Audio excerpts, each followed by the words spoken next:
Welcome to Time Warner Cable's Local Edition. I'm Brad Pomerance. Our guest, Jeff Stark, he is on the school board in Claremont, and I want to speak with you about education funding.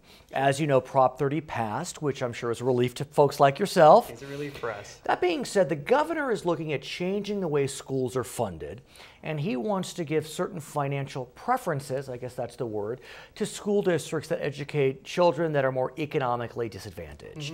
What's your sense of that? You know, I think that that's probably fair. Really? I think you do have to put more resources to kids who are from families that may not have the resources. But what about the suburban soccer moms? They're not going to be happy when their school districts don't see the same funding formulas as those, you know, on the other side of the tracks, metaphorically speaking. Yeah, absolutely. I think there will be people who will be upset with that plan because you're absolutely right. There'll be school districts that will get more than others. But again, I think what we need to always remember is that we're trying to educate all of our students, you know, and give them all opportunities. And I think sometimes for those lower socioeconomic students, we need to provide them with more opportunities. Now, what the governor is saying, though, is as part of this funding formula fix, he would cut the strings that are so often pulled by Sacramento in terms of mandates and give more local control to school districts on how they spend the money they get. Now, that's a blessing and a curse, one could argue. What do you think? We would love that. You would? So for us, that would be a blessing. Because I think what our district needs, funding needs, may be very different than Glendora, may be very different than Santa Barbara. That being said, you know, with accountability comes responsibility. Absolutely. And so how do you approach that? Yeah, I think that school districts should be held responsible. I think to give them more autonomy and more freedom of how they use their funds, but keep them responsible for providing for all of our students. I think that's very important. I think that's fair. I want to talk to you about Prop 30 again, because I get a sense when I speak with people on the street that they had the impression that Prop 30 was this new infusion of money, and so school districts should be kind of flush with cash. We know that isn't the case.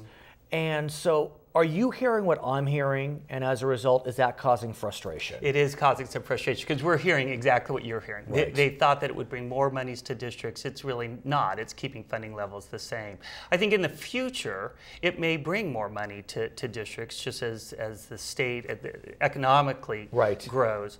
But there is some frustration with that, absolutely. We also know that during the funding crises of the last 4 or 5 years, what the various governors did was essentially borrow money from school districts to help balance the state budget.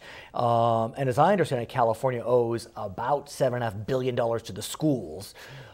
The governor wants to pay some of that down this year.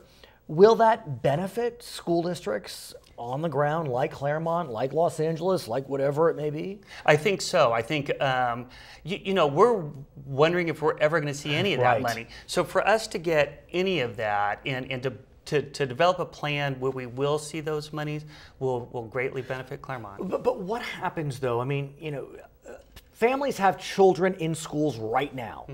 They didn't have them 5 years ago. They may not have them in 5 years. It seems as if that, you know, students are being impacted by the fluke of timing.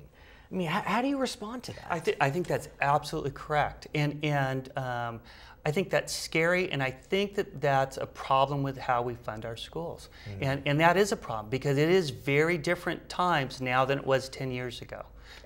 Is there an answer? I think more local control is an answer. Okay. I think making education a priority in the state again so that we're not 47th in the country. We'll have to see. I think that's the answer as well. His name is Jeff Stark, member of the school board in Claremont. My name is Brad Pomerance. Thanks so much for watching Time Warner Cable's Local Edition.